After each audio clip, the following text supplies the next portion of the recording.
welcome back to another new edition of Windows and Current Affairs. And today we continue to take a closer look over Egypt's plans for the summer's tourism. Of course, this summer, unfortunately, the whole world is suffering, as we all know. We've been saying that for too long.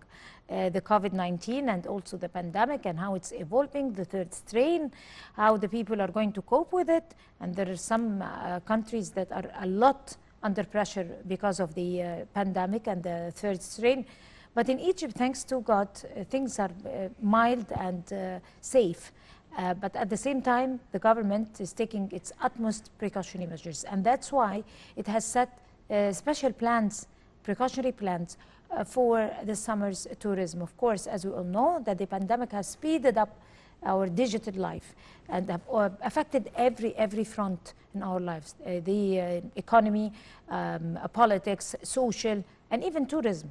Tourism have been 100% affected by the pandemic, and that's why the government have set special plans that could cope with the pandemic, but at the same time is going to provide so much fun for the people. Since the pandemic is going to take too much time, that's why you have to enjoy our lives.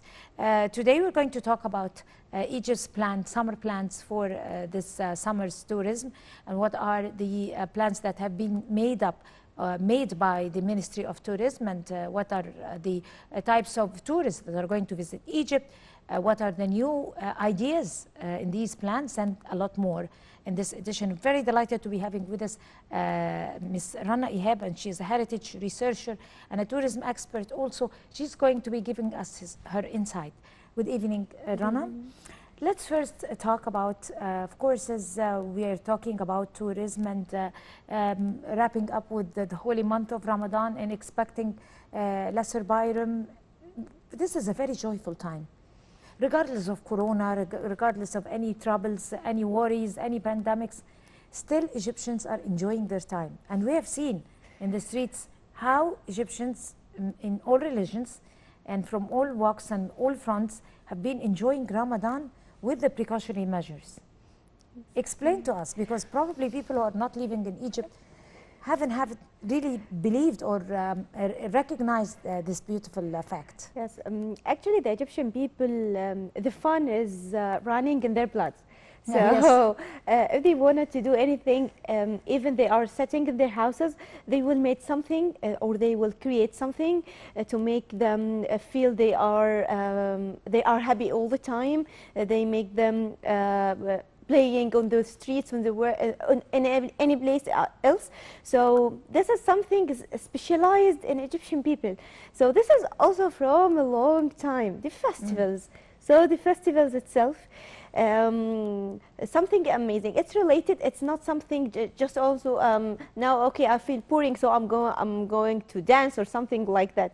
So in the ancient Egypt, whole the year is full of festival in each month and each day. So this is something related to the place of the earth and the universe. So if they decided there is a festival, this is not because we decided we need a festival now, but it's according to something special. For example, maybe it's according or related to the flood. It's related to the changing of the stars in on the sky. It's related to the gods, for example, the rebirth or the birth of the gods in the ancient Egypt. So all the people in the street and the kings, all the kingdom, the whole Egypt is waiting for this time. The celebration, the food they offering, the sacrifice the king gives to his people or to the god. So everything is mixed in Egypt or related to the fun. We are suffering from a lot of things now, but we know after a while we will have a festival. So they said and still thinking what we will do, which kind of food. Actually, everything in our life related to food. So each festival we have to prepare our food. The dancers, the musicians in the streets. So this is something amazing. This is what makes Egypt special, especially like what you said, we are in the corona pandemic. So even if everything will be locked down again, but the Egyptians, they will find their way to have fun or to doing something different from the people, even they sit at or sitting in their houses. The things they decorated their houses, their streets with.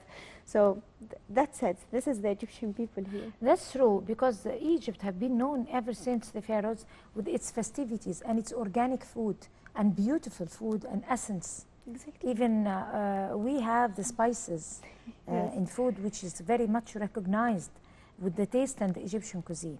There is the gastronomy tourism, which is the Egyptian cuisine that attracts special kinds of tourists. And believe me, the Egyptian cuisine is a kind of tourism that could attract millions and millions of people from worldwide. Yes. Just like the Italian one. Yes, exactly. Sometimes when you are going to any other foreign street restaurant, you will find he should serve a kind of Egyptian food.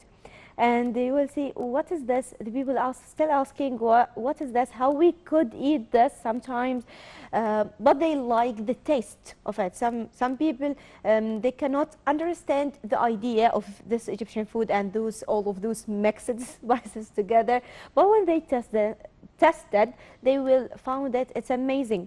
Actually, they mentioned all the time the Egyptians have a power. From where they have a power? From their sun and from their food, because everything is organic because of the Nile River for sure. So the Nile River is the source of the life in Egypt.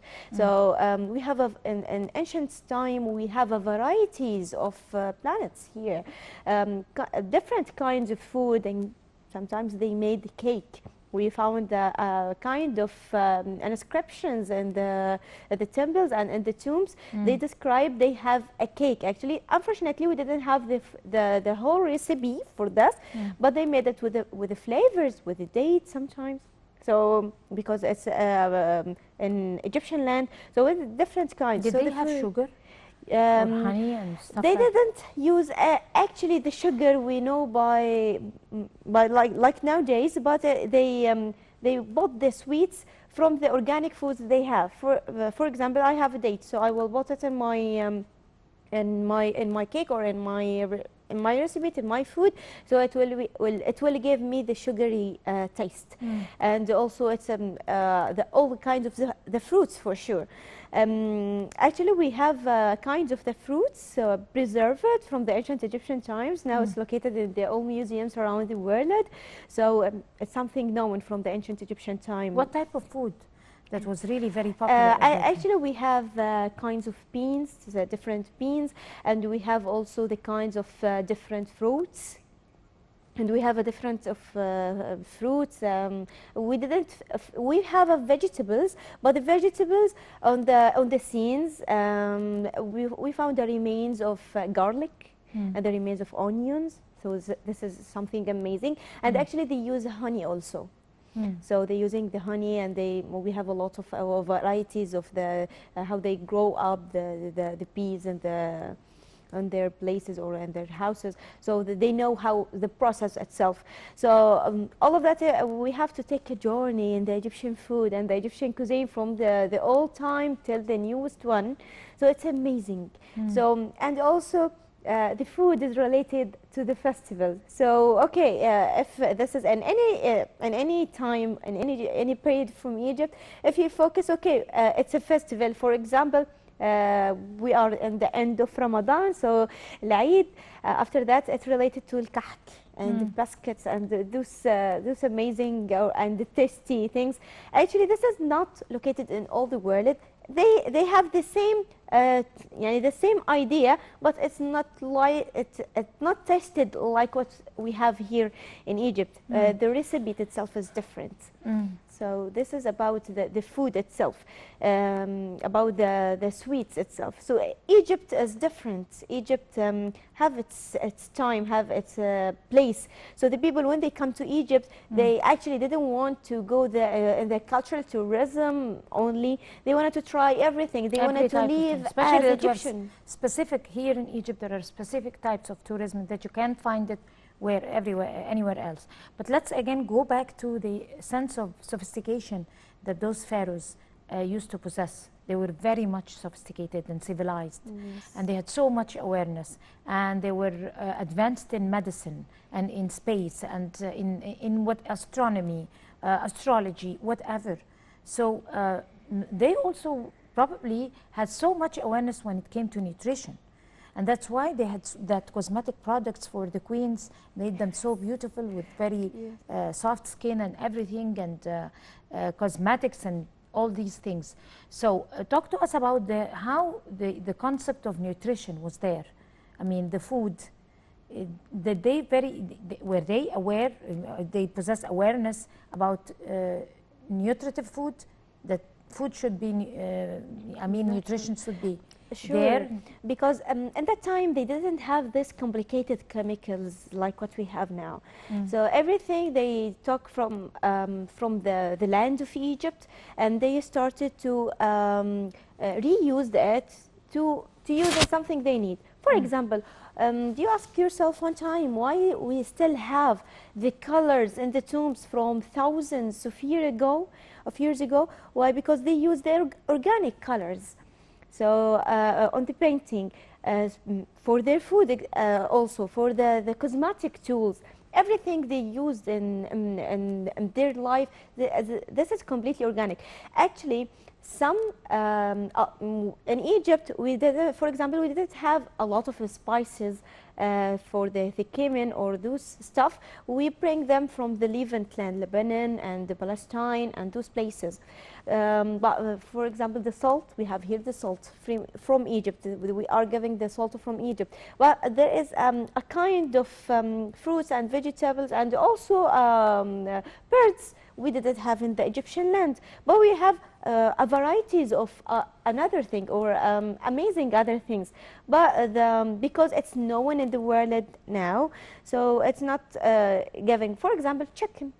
Chicken, we didn't know the chicken even after the time of King Thutmose III in the New Kingdom.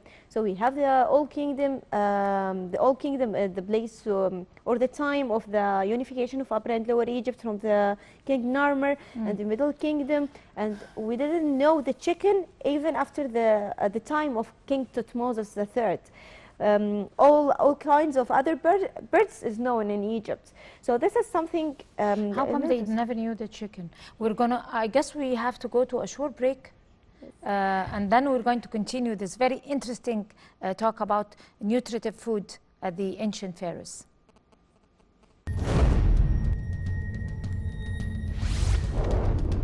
Welcome back, and as we were continuing our discussion, very interesting discussion about ancient pharaohs and that ancient time when they used to give special meals, cook special, they had their own cuisine of course, but we were saying, we were giving an important take about how they were aware of nutrition and nutritive food, and they should intake vitamins and supplements inside their food in an organic way, natural, and not in the shape of pills, of course. So that is right, what I said? Yes. Okay. How the Egyptian eat the meat at that time, if they didn't have the chicken. We have geese, we have another kinds of birds in Egyptian land. So it's known from the tombs wall and temples and the offering for the god or for the high official in the time or nobility or any kind of this stuff. So for that reason, Egyptian have the power. Egyptian people, and sometimes people said, okay, how we can know the components of the ingredients or the things they use in the time? What is the difference between, for example, the food from those days and the food from the ancient Egyptian times? We know that from the analyzing of the bottles itself. So we have some bottles, as I said, have the remains of the oil, the remains of the food, the storage jars, the mummified meat, like what we have in the Egyptian Museum in Tahrir. So a lot of sources. So mummified food, which is found in the tomb of Yuya and Thuya, and now it's in the display showcase on the Egyptian Museum in Tahrir. So they mummified food from the geese, from the meat, different places of from the cow. So everything they eat, they could mummify that with them to take them in the netherworld. So we have a lot of different kinds of food, and actually they're using the dried fish. So this is the dried meat. This is ancient Egyptian beliefs. So some people, and we use this meat or this kind of dried in festivals. Some people, they didn't believe how we can eat this dried food. This is, people mention this is a dangerous. No, this is not a dangerous if they would made by a perfect way. It's not affected for any kind of air, and it have a complicated process. So for that reason, some people, they have a bad smell. If the food you eat have a bad smell, you have not to eat it. So if it's a good smell, okay, go on. So it's related to the festival. So we know the in ancient Egyptian time we have more than, or they know in more than 1,000 kind of fish, because we have actually the Mediterranean Sea, the Red Sea, and the Nile River. The fish which is common from the Mediterranean Sea is different from which has come from the Red Sea. And the temple of Queen Hatshepsut in Deir al-Bahari, we found inscriptions for the shrimps. So they know the shrimps. So this is different kinds of food, and a lot of everything in their life, they have to eat it, or they could eat it. They do it. That's what we found in the tombs and in the temples too. That's very interesting. And also talking about the festivities, they had special food for festivities. Actually, they used more sacrifice, because, for example, in the festivals itself, we found what was that particular culture with festivities, with the food festivity? Like we in Ramadan, for example, we have the special prepared sweets. Yes. For Ramadan. We have special food when we take the iftar, special food for suhoor. We have our, everybody they has, didn't have the this. people in Christmas have the special food. Yes, they actually didn't have a special thing, but everything beautiful I can eat, I will. So they offering the meat, the food, the bread. The bread is one of the most important things, and they have different kinds of the breads in ancient Egypt, and the vegetables. So if we looking at the scenes and the offering tables in that time and the festivals and everything, we will find everything related to this period or in this area was discovered. Vegetables, fruits, sometimes a kind of different breads. From this point, we notice that Egyptians have different kinds of bread, fruit. For example, we didn't have a watermelon. They didn't appear on the offering table. The first time it's appeared for the watermelon, it's appeared in the New Kingdom. Actually, we have inscriptions before that in the tombs, but the shape of the watermelon itself, it's not appeared even in the New Kingdom. Before the New Kingdom, it not appeared. So we notice from that the Egyptian people start to understand how this watermelon is sweet and delicious. So a lot of kinds of that, not related to just a kind of festival. It's related to the kind of period they are in. Or the era they are in. So for that, but as I said at the beginning, Egyptian people love the festivals. So we have a local festival, we have anniversary festivals, we have festivals related to the seasons itself. In ancient Egyptian time, we have 3 seasons. So the most important one is the flooding season and the harvest season. So in the center, for sure, they start to the growth season and agriculture related to this stuff. So this is one of the most important festivals in Egypt. It's called the Abit. Abit festival. It's take around 20 days in Egypt. So all the people, Egyptian people, celebrating for the 20 days. So it is something amazing. All the people in the street. Some festivals. What is it about?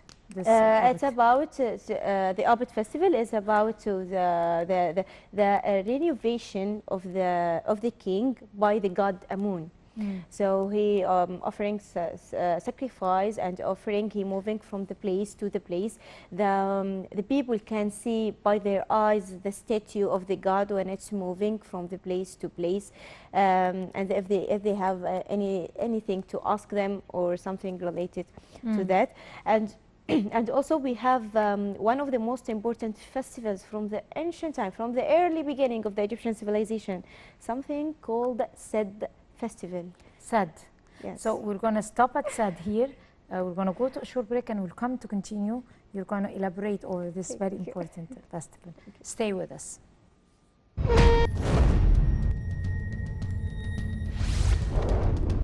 Welcome back. We're still on with the festivities of the pharaohs and our plan for the summer's tourism. But of course, when we talk about our plan for tourism, we should also include the pharaoh's festivities, because people, the European tourism, for example, come over sometimes in summer to see those festivities in some places in Egypt. And that's why Rana is here and she's talking to us about the pharaoh's festivities. We were talking about the festival Sed.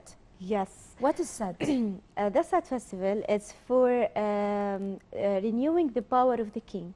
Okay. So this is after a 30 year of ruling Egypt. The king crowned himself again, and the festival is running on. The king have to run behind the big bull. He should catch him from his tail, and the people of his kingdom, the people in his kingdom, should watch him. This is for many reasons, actually. This is for renew his youth. The king told the people, ruled Egypt for 30 years and I have the ability to rule Egypt for more than 30 years. So this is one of the most important festivals. The king crowned himself wearing the white crown, and in the same festival he crowned himself wearing the red crown and white crown for up